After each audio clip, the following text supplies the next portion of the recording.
Let's discuss about securities transaction tax जो union budget 2026 में बढ़ाया गया। कैसे वो इम्पैक्ट करेगा आफ्टर 1 अप्रैल इंट्राडे ट्रेडर्स को, डेरिवेटिव ट्रेडर्स को, ये हम थोड़ा सा देखते हैं एक्सेल में प्रैक्टिकल। फर्स्ट, अगर आप ऑप्शन बाइंग करते हैं तो कैसे इम्पैक्ट करेगा, क्या चेंजेस होंगे अब से डिफरेंट तब एसटीटी में, वो पहले हम देखते हैं। तो सपोज आपने निफ्टी का एक लॉट बाय करा, लॉट साइज है निफ्टी का 65।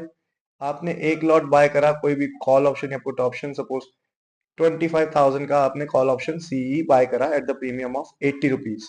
सो नोट कीजिएगा, जब आप बाय कर रहे हैं तब आपको एसटीटी नहीं देना होता इक्विटी में, और जब आप कोई भी डेरिवेटिव बाय कर रहे हैं तब नहीं देना होता।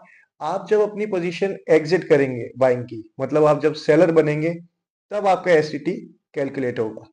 एंड ऑप्शन सेलिंग में भी जब आप सेलर बन रहे हैं तब आपका एसटीटी कैलकुलेट होगा। अब आपने प्रीमियम 80 था जब आपने बाय किया, जब 100 हुआ आपने उसको प्रॉफिट में 20 रुपीज के सेल कर दिया। एक लॉट के पीछे आपको प्रॉफिट हुआ 1300, 65 लॉट साइज है, 20 का प्रॉफिट करा तो 1300। एसटीटी इस पे कैलकुलेट नहीं होता है, वो कैलकुलेट होगा सेल वैल्यू जो कॉन्ट्रैक्ट की है उस पे। तो 6500 का पहले जो एसटीटी जो अभी हम दे रहे हैं वो चल रहा है 6.5 रुपीज, यानी कि 0.1%। अब जो बढ़ के हो जाएगा, जो 50% बढ़ गया, 0.1 से 0.15 हो गया, वो हो जाएगा 9.75 रुपीज। अब आप सोच रहे होंगे ये ज्यादा इम्पैक्ट नहीं करता। ए, एक ट्रेड दो ट्रेड में ज्यादा इम्पैक्ट नहीं करेगा, नंबर ऑफ लॉट्स में भी ये इम्पैक्ट थोड़ा ही करेगा। सपोज 100 लॉट्स में आप करते हैं तो पहले आप 650 रुपीज दे रहे थे, अब आप 975, ऑलमोस्ट 1000 रुपीज देंगे।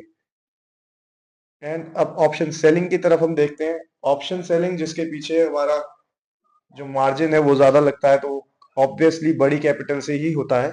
उसके अंदर कैसे होगा, सपोज आपने 25,000 का सी अगेन सेल करा 120 पे, थीटा डे के हुआ 40 रुपीज, आपने प्रॉफिट बुक किया, आपने बाय बैक किया 80 रुपीज पे, number of lots again one ही थे, आपकी सेल वैल्यू आई 65 into 120, एंड आपने एसटीटी जो अभी दिया वो हुआ 7.8 रुपीज, लेकिन 1 अप्रैल के बाद से आपको देना पड़ेगा 11.7 रुपीज ओवर वन लॉट। ये एग्जाम्पल था ऑप्शन बाइंग एंड सेलिंग का, जिसमें ज्यादा फर्क नहीं है, बट जब आपकी क्वांटिटी बड़ी होगी तब ये ज्यादा हो जाएगा। मेन गेम आता है फ्यूचर्स के अंदर। फ्यूचर्स में आपको जो मार्जिन लगता है एक लॉट बाय करने के लिए या सेल करने के लिए, वो लगता है अराउंड 1.5 लाख से लेकर कहीं ना कहीं 2.5 लाख तक। तो सपोज यहाँ पे भी आपने निफ्टी का फ्यूचर्स बाय किया 24,000 पे, एंड आपने उसे सेल किया 25,000 पे। एक लॉट का ही एग्जांपल हम लेते हैं, आपका प्रॉफिट हुआ 65,000। सो अभी करंटली जो आप एसटीटी पे कर रहे हैं वो है 325 रुपीज, जो कि 0.02% है। ये इंक्रीज हुआ है 150% से, जो कि आगे 1 अप्रैल के बाद हो जाएगा 812 रुपीज। अब ये इफेक्ट कैसे करता है, बड़ी कैपिटल से ही फ्यूचर्स लिया जाता है, फ्यूचर्स में ट्रेडिंग होती है, बिग प्लेयर्स मोस्टली फ्यूचर्स में ही करते हैं।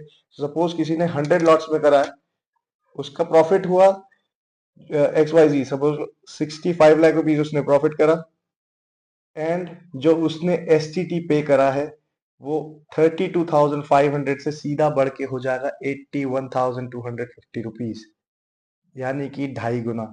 तो यहाँ लोग जो स्कैल्पिंग करते थे, जो बड़े प्लेयर्स हैं वो एग्जिट हुए, और जो लोग स्कैल्पिंग करते थे एक लॉट दो लॉट, 2 लॉट से 5 लॉट से, ऑप्शंस में भी जो स्कैल्पिंग में करते थे 2 मिनट 3 मिनट, उनके लिए थोड़ा डिसएडवांटेज होगा, क्योंकि उनके नंबर ऑफ ट्रेड्स बहुत ज्यादा होते थे और हर ट्रेड पे एसटीटी उनको जब वो एग्जिट करेंगे देना पड़ेगा। बाकी बात रही पोजिशनल ट्रेडर्स की, स्विंग ट्रेडर्स की, उनको ये ज्यादा इफेक्ट नहीं करेगा क्योंकि वो उनके नंबर ऑफ ट्रेड्स वैसे ही कम होते हैं। सो अगर आप एक इंट्राडे ट्रेडर हैं तो कोशिश कीजिए आप अपने नंबर ऑफ ट्रेड्स को कम कीजिए। जहां आप 5 ट्रेड ले रहे थे वहां मैक्सिमम आप 3 लीजिए, बेस्ट क्वालिटी के लीजिए, ट्रेल करना प्रॉफिट को अपने स्टार्ट कीजिए, आप प्रॉफिटेबल एट द एंड रहेंगे इसमें भी। So thank you for watching and hope ये आपको हेल्प करेगा। Good luck.